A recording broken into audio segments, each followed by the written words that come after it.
On today's show, we're going to look at our favorite signings of the offseason so far. Maybe Mavericks, maybe somebody else. We'll look across the league and see which players we like the best. And then, me, Slovenci. We got to talk about it. Luka and the boys going for bronze on Saturday. Talk about how they got there. Coming up. Locked On Mavs. It's the Locked On Podcast Network, your team every day. I'm Luka Doncic, and this is Locked On Mavericks Podcast.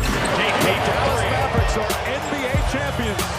Bang! Bang! It's good! And the Mavericks have won the game! If you don't believe, you shouldn't be here.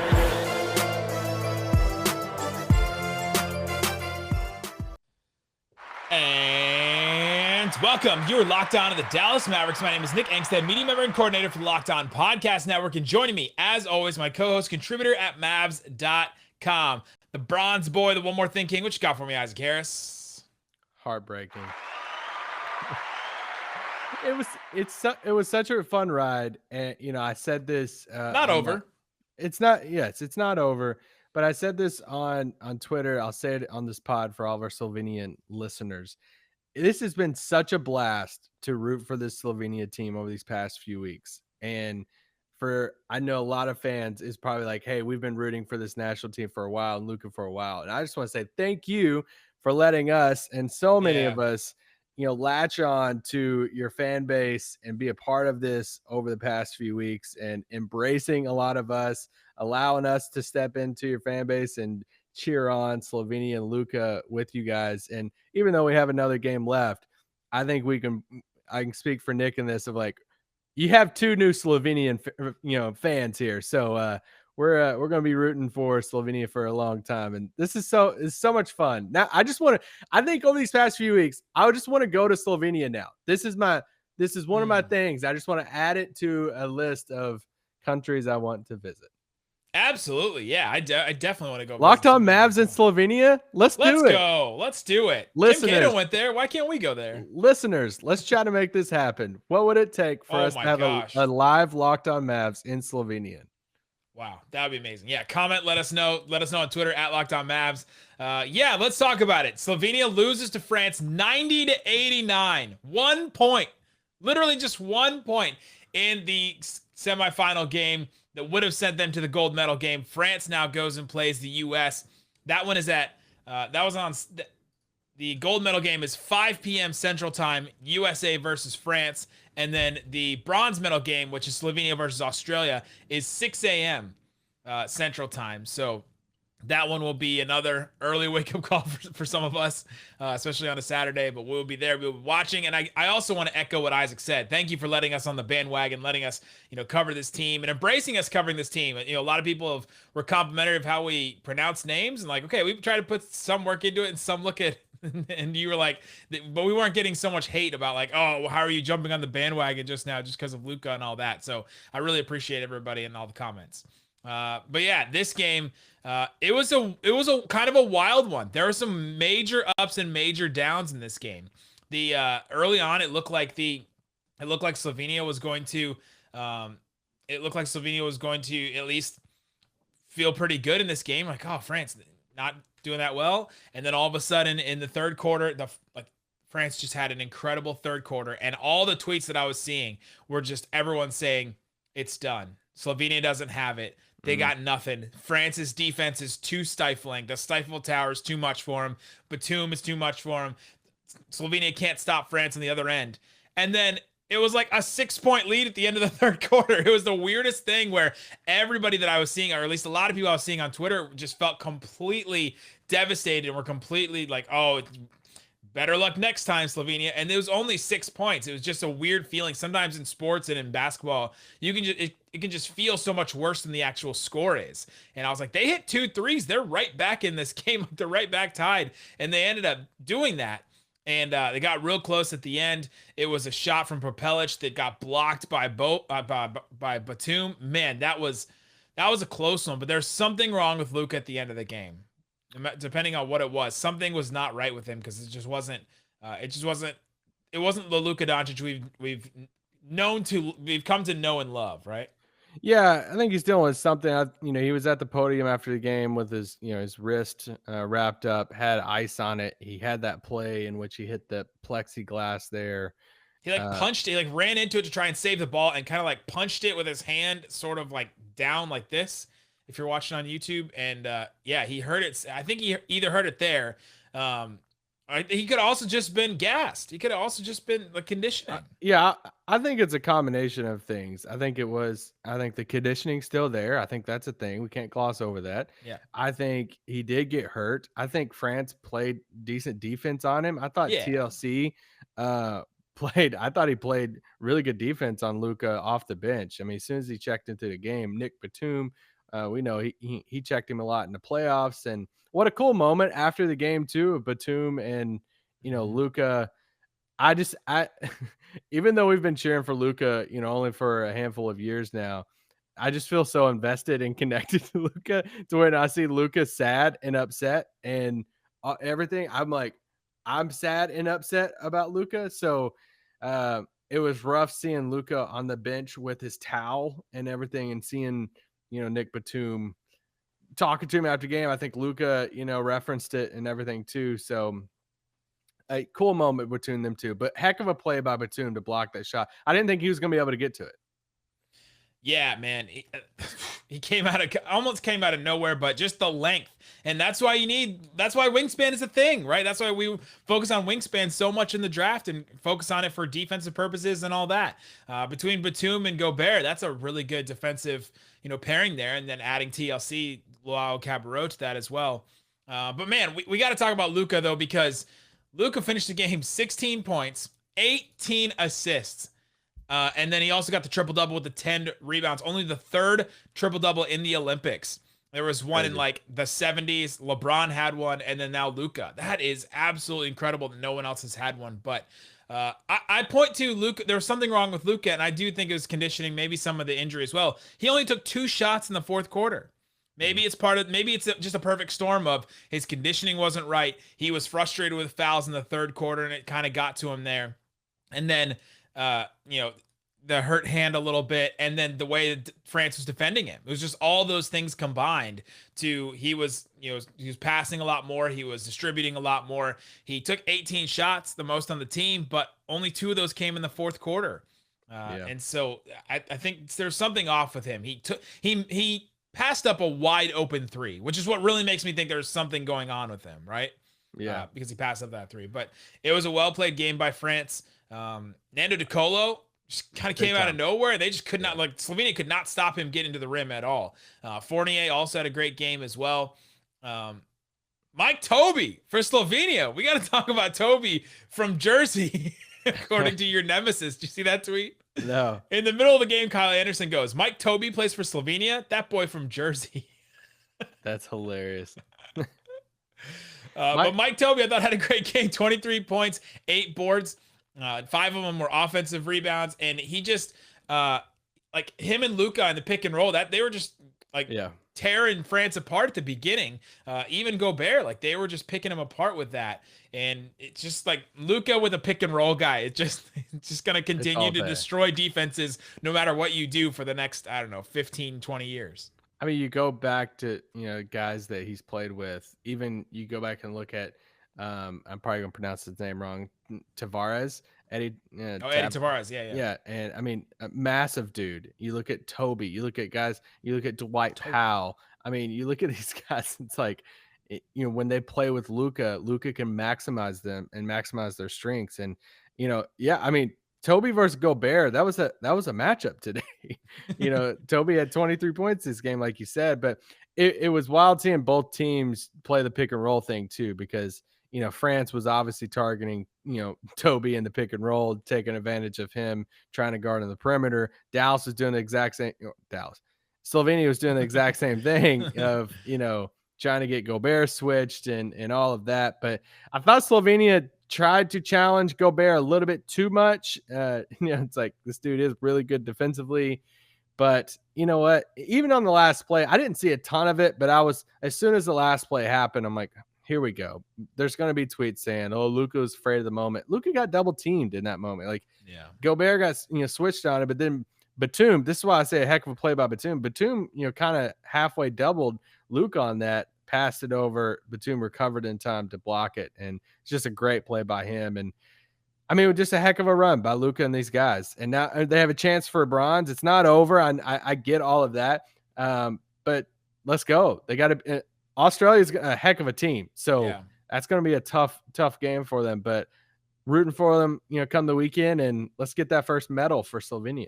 Yeah, going to be a fun game, hopefully, and it's not over. So we'll see this team one more time, which I'm excited to. I'm glad it's not completely over because I've had a real fun time watching this team with Dragic and Cancar and Prepelic. Rough game for Zoran. They needed one of those three guys. Prepelic got 17 points, so he kind of stepped up there. But they needed Cancar or Dragic to get him like 15 or something. Zoran had 27 points last game. He was 0 for 1 in this game. He had 1 point of a free throw. He was 1 of 3 from free throw. Like something was going on with him too, apparently. And he only played 11 minutes. So coming up, let's get into our favorite free agent signings so far in the NBA. We'll go across the league and talk about how they affect the Mavericks and just the free agent signings that we like. So we'll get into that coming up. All right, Isaac, let's get into our favorite free agent signings that happen across the league so far. I'm sure you have this was your suggestion for topics. I'm sure you have a prep of like a starter for this. Well, I just was looking. I mean, there's been so many deals that's happened over the past few days. We've talked about the Mavericks stuff so much. We're, waiting on the Dragic situation. Depending on who you talk to, Tim Cato was on his podcast today.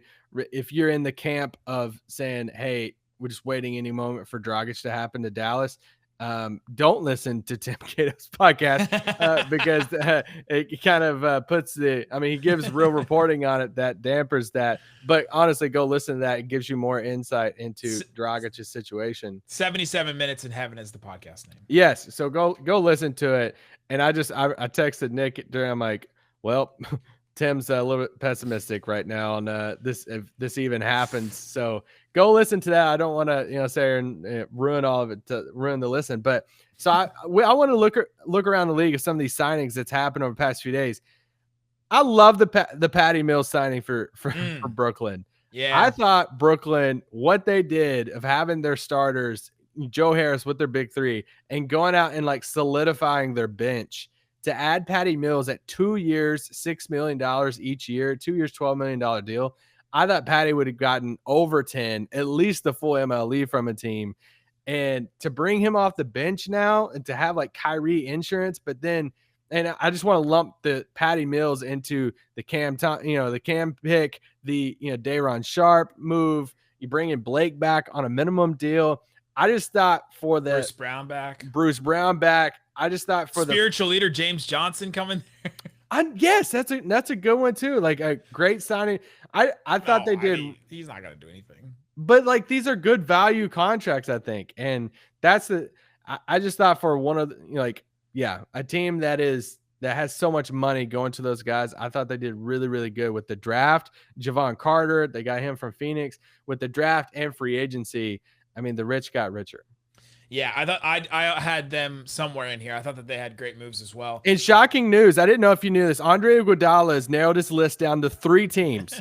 And I don't know if it was the perfect list. If you could guess which of those 3 teams it would be, I didn't know if you've seen that or not. But Golden State Warriors, Brooklyn Nets, and LA Lakers. Like, oh, really? Wow. He's limited to those teams. Cool. New Orleans did not make it.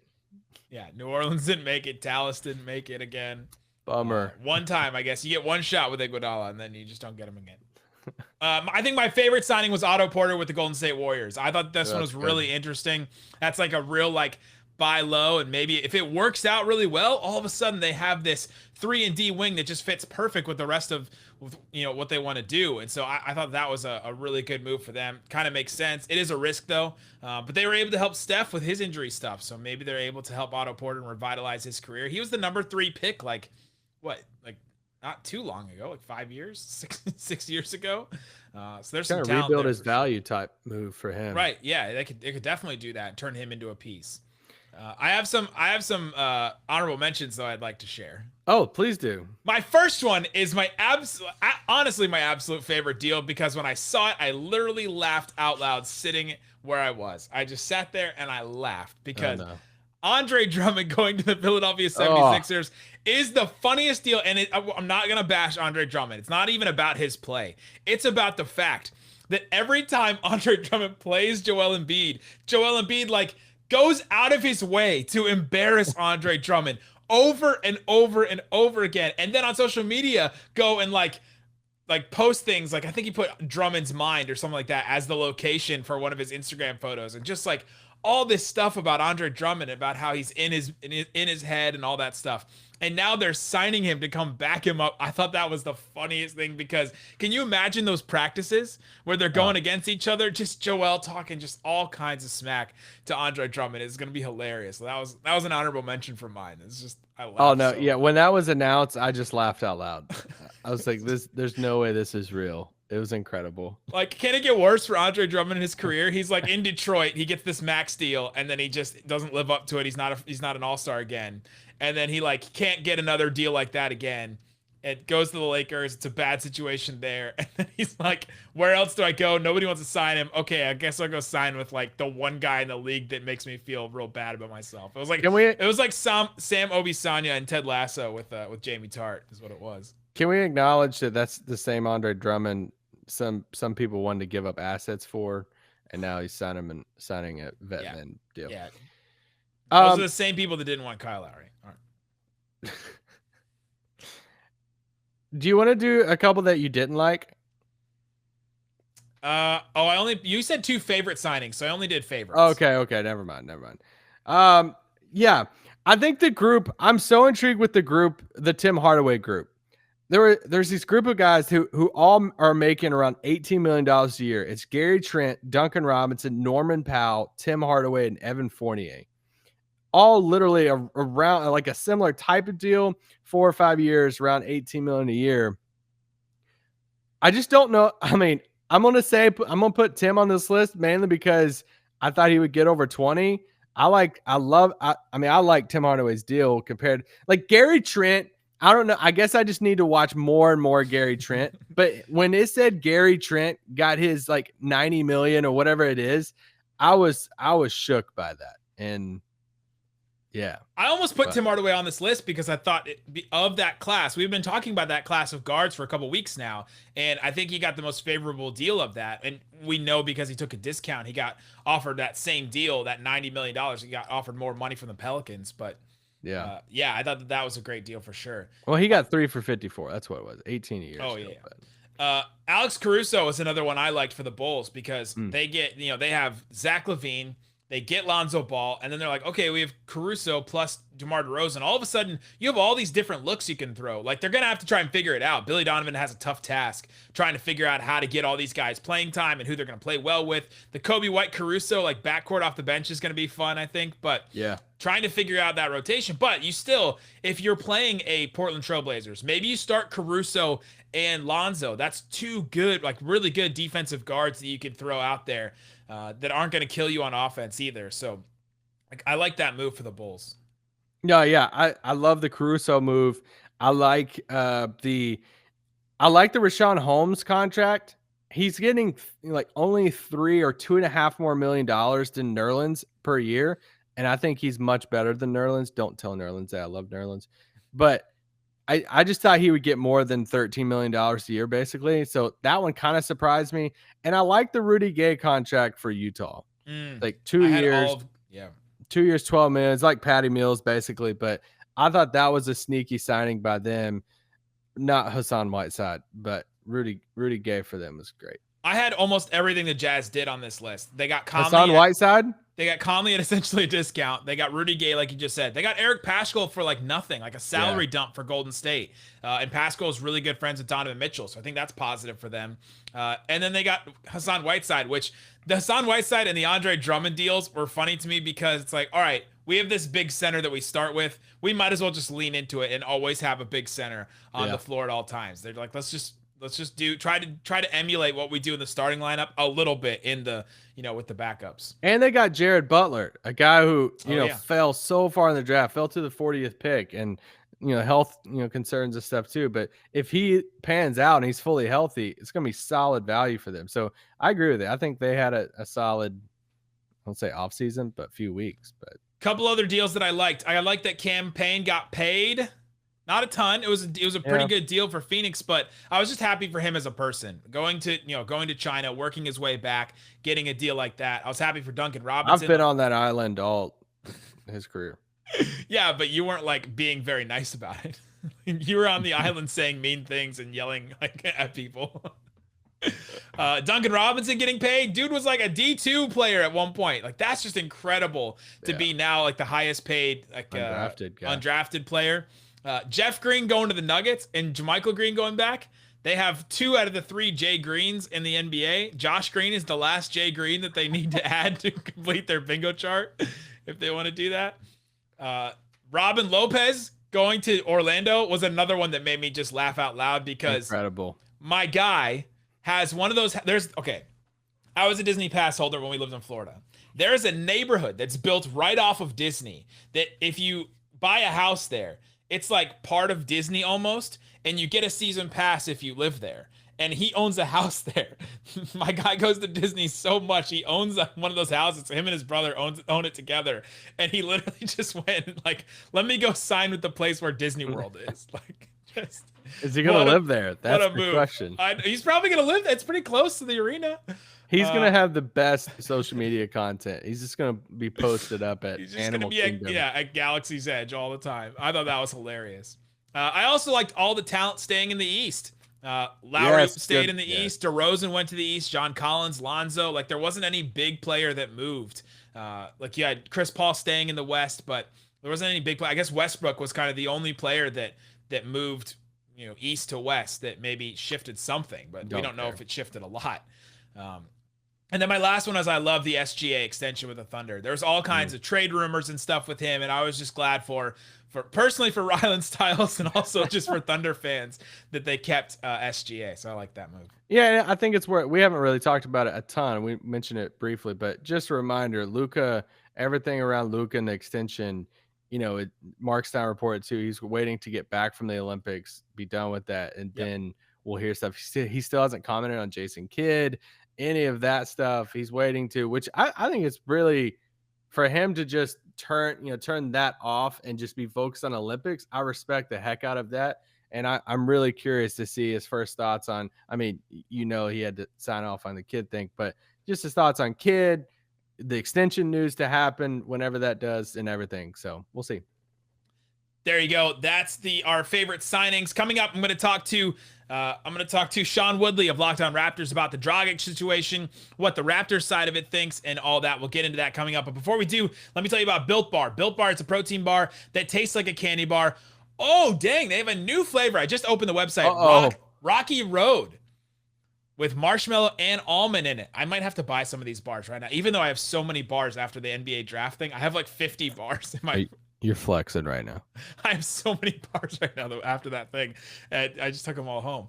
Rocky Road, a new flavor if you want to go check it out. 150 calories, 17 grams of protein, 6 grams of sugar in a bar with marshmallows in it. Wild. Go get it right now. Use the promo code LOCKED15 to get 15% off at BuiltBar.com. Now on the show, friend of the network, Sean Woodley, host of Locked On Raptors, as well as the unsung hero of the MLB and NHL channel, the ruler, I guess, the runner. Grand Poobah is what I have on business cards. So Sean Woodley, Locked On Raptors. If you're listening to this on Locked On Raptors, I'm Nick Angstadt, Locked On Mavericks host. And we are going to talk about Kyle Lowry. No, I'm just kidding. We're going to talk about Goran Dragic because our two teams are now in this weird stalemate of will they, won't they, Ross Rachel. Is it going to work out for these two teams? Will Dragic finally get what he wants? Will the Mavericks finally get what they want in him going to Dallas? So we will get into that. But first, I want to ask you because for weeks and weeks, Isaac and I, our number one target after Kawhi, because Kawhi wasn't really that realistic, but after Kawhi was Kyle Lowry. And we were really into Kyle Lowry. We went at certain times we would say, okay, if the Mavericks got Kyle Lowry, they would be a title contender. We just were like, it'd be that good of a get for the Mavericks. Our YouTube comments were so full, and I'm sure Locked On Raptors listeners would be confused to hear this. So full of people saying, don't get Lowry. He's old and fat. Why would you want him? He's not worth that contract. He's not the player that you want. Talk some sense into some of these YouTube commenters, which is an impossibility, but just do it. Yeah, I mean, why would you want one of the 5 smartest players of the last 20 years in the NBA, who is one of the best floor managers in the NBA, who is an NBA champion, who is like, if you go back and look at the last 10 years and every advanced statistic that sort of a catch-all win metrics, he's like top 5 with LeBron and Kawhi and Kevin Durant and Giannis most of the time. Why would you want that guy, right? Like, why would you want that to be the guy to put you over the top and give you more than one ball handler on the roster? Yeah, like that would be a wonderful addition. You should have been disappointed when Kyle Lowry ended up going to the Heat. I was like kind of rooting for the Mavericks thing because I thought that was going to be Kyle's best chance to go win a title as well. I think him and Luka Doncic, just so much basketball genius IQ on the floor at the same time. And you can say Kyle Lowry's fat or whatever. The dude is 35. He has not really had a significant drop off in his play or his ability in the last, ever since he turned 30. He got skinny, quote unquote, I guess, in 2015-16. He's kind of, I guess, packed it on since then. I don't know. He's in really good shape. I don't know what to say. Like, he's in awesome shape. And part of the allure of Kyle Lowry, he's got that thick trunk that no one can move because he's just the center of gravity is all tied up in the behind. Like, he would have been a wonderful fit. I don't know how you could have viewed it as anything other than that. Like, that's exactly the type of player the Mavs would have needed. Not understanding that someone is thick doesn't mean that they're fat is a really weird thing for a Mavericks fan to not understand on a certain level. All right, let's get into the Goran Dragic stuff because this is sort of interesting. Maybe by the time you're listening to this, something will have happened. We're recording this around noon Central Time on Thursday, August 5th, so something may have happened by now, but the Mavericks and the Raptors seem to be in this stalemate. The Mavericks apparently don't want to be part of this 3-team trade because we haven't heard the full details on the Raptors trade to Miami for Lowry, and then what we've been told is Dragic and Precious Achiuwa, right? We still haven't been told all those details. Yeah, that one, it's weird to sort of figure out because it does really depend on what Kyle's contract actually is. I think the sort of Woj didn't do anybody any favors when he was like, he's making approximately $90 million over 3 years. That approximately matters because if it's $87.5 million over 3 years, then they can just send back Precious Achiuwa and Goran Dragic and make the money work. If it's actually $90 million, they'll have to send someone like KZ Okpala as well. I don't know if they'd reroute one of those guys to Dallas just because the roster's so full. Maybe that's something they're working on. I'm not sure. And there's some draft compensation. But either way, like, Precious Achiuwa is going to be a Raptor. Dragic might be a Raptor. He might be a Maverick. I guess it totally depends on whether the Mavericks want him. It sounds like they do, but it also sounds like they don't want to pay anything for him. I know Tim McMahon also said on the Low Post that they don't want to spend $19 million on Dragic. That's what he makes. I don't know if you want him. That's what you're paying him because guess what? The Raptors are not buying him out. That is not going to be what happens here. So I guess my question to you is, like, do the Mavs actually want Goran Dragic? If they don't, that's very dumb. They should 100%. For everything, like, we believe that they do, and they kind of need to at this point because they're running out of options. Mark Stein reported yesterday they're not in the mix for Dennis Schroeder. And so if you don't get Dennis Schroeder, if you don't want Goran Dragic, then who are you going to get for this secondary creator they've been trying to get all offseason? They've been linked to like every single one of them. They were linked to Kyle Lowry. They were linked to Mike Conley. They were linked to Dragic, obviously. They linked to all these different guys because they wanted to bring in another guy that can get his own shot, that can run the offense when Luka is not on the floor. That was what they desperately needed last year. If they had even one more guy last year that was good at that, or at least semi-competent in that, they may have beat the Clippers in the first round with Kawhi going nuclear, which you're very well aware of. Yeah. If they just had one more guy. So I think they have to. And this offseason has been not that great for him so far. The only real additions were Reggie Bullock and Sterling Brown. And I don't think going into an offseason with like $34 million, that's the best thing that you could come away with. I don't think that was the best use of resources so far. So they have to get at least one more thing. And now it seems like Dragic is the last thing. It's the thing that they've been waiting on. And now, like you said, we're in this posturing of, okay, the Mavericks say, well, we don't want to pay him $19 million. That to me seems like, well, we're just going to wait for you to buy him out. So lower the asking price for the trade, right? Yeah. And so my question back to you is, if the trade is then the deal that's been talked about the most, the one that makes it easiest for the Mavericks is Dwight Powell and Willie Cauley-Stein. That makes the money work. That makes, it kind of makes sense for the Mavs roster and all that kind of stuff. Was that the trade? Was that notification, that trade? No, sadly not. It was my creative cloud saying, we need updating. Dang it. But what do you think about that package? What do the Raptors look at that package and say? Is Dwight Powell an asset? Is he not an asset? It just seems like right now they would need to add something to it. But what's your thoughts on it? Yeah, I don't think they'd be super enthused about getting two centers back. Like, it seems like Khem Birch is probably going to be re-signed by the team. There was a report out of a reporter in Montreal yesterday that he's already re-signed. That doesn't come from any of the big voices, but this guy is kind of plugged in with the Montreal basketball scene, which is basically Khem Birch and Chris Boucher. And so I kind of believe that something's going to get done there. I think Birch would have been signed somewhere if there wasn't the kind of understanding that he's going to get a good chunk of the MLE whenever the dust settles and the Raptors are over the cap and they have that asset to work with. So that's Birch. And then Precious Achiuwa figures as a center as well. They're pretty loaded on the wings, the 3 and 4 spots. They've got Scotty Barnes, OG, Pascal Siakam, Yuta Watanabe. Like, if Achiuwa's playing, it's going to be at the 5.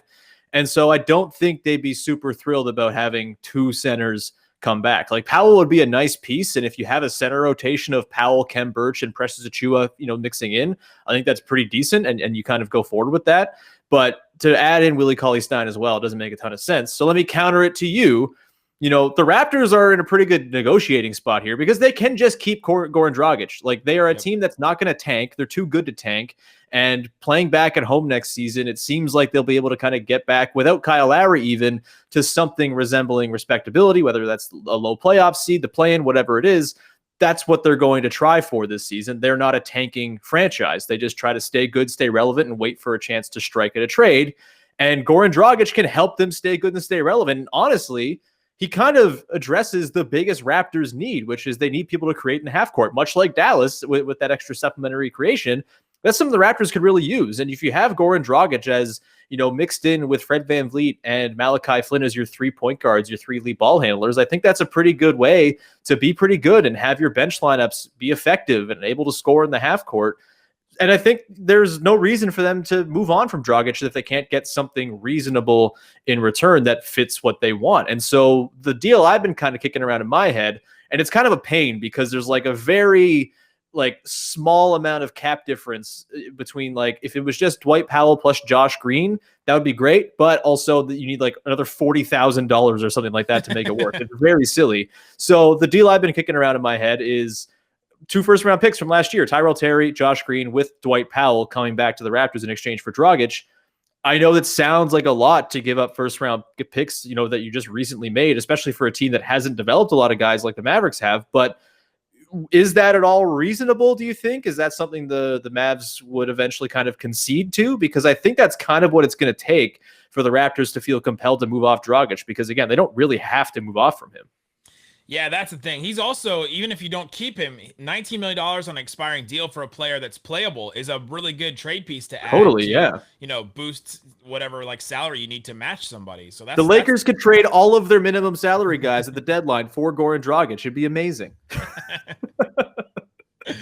I think Josh Green and Tyrell Terry is probably too much, but the Mavericks are running out of options right now. Plus, this regime didn't draft those guys. It's a new regime with Nico Harris and Jason Kidd, and so we don't know what they think about those guys. Sure.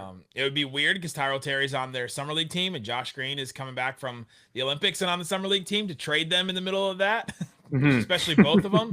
But if that's what it gets to, man, the West is so weird this year that I think it might almost be worth it because to get Dragic would take you a little bit, would make you a little bit better. And maybe you just need to be a little bit better in order to, to go to the finals or to win a title, because who else in the West is super scary to you right now? There's the Lakers and Warriors. They have lots of flaws and issues. There's, this weird tier of like the Suns and Jazz. Are they going to be right back there? What do we think about the Suns even? Because their path to the finals last year was so odd. Yeah. And so I almost think they have to make this move for the offseason, for their almost for Nico's job, almost to make it look like he did at least something of a good job in his first attempt at an offseason. So I think eventually if it got to it, I think they may do that. But there's a lot of posturing going back and forth. I think you and I could talk about this for a while, but I think that's what it's probably going to come down to is, are they willing to give up, Josh Green, Tyrell Terry, maybe both of them. Instead of, going the Dwight Powell and Willie route. And maybe there's a world in which the Raptors like reroute the second rounder they're getting from Miami reportedly, right, to kind of sweeten the pot the other way. Like that could happen too. I don't think they'd include Achua just because I think that's like kind of a Raptors-y sort of project type guy. Like I think they'd be happy to work with him. But if they rerouted a second, maybe an extra second to kind of balance the scales a little bit, that could be possible. I just want this to be over. I want to enjoy the summer. Like this is just like really we're holding up the entire offseason for Goran Dragic. Maybe they're going to be part of that big like reported 8-team super trade. Maybe that's what's happening here. But holding up player that doesn't make sense. Holding up the offseason for a player that doesn't make sense. The Dallas Mavericks free agency method since 2012 or whatever. It was. I look forward to Luka Doncic going to Dragic's house and like doing the reverse of locking him in the house like DeAndre Jordan with the old Clippers or something. We've already seen Dragic watching the Slovenian national team in his own jersey, watching the team like getting excited when they won that last game. So we've already seen that.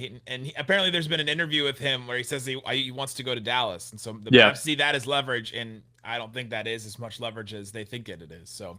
There you go. Sean Woodley. We can talk about this a lot. I'm Nick Angstadt, Locked On Mavericks. Go listen to Locked On Raptors if you want to hear more about this budding young now Raptors team all of a sudden. Yeah, young and super weird, and maybe going to throw the idea of positions completely in the trash. We'll look out for center Scotty Barnes and point guard Pascal Siakam, and apparently Goran Dragic like running the second unit. Maybe, I don't know. It's weird.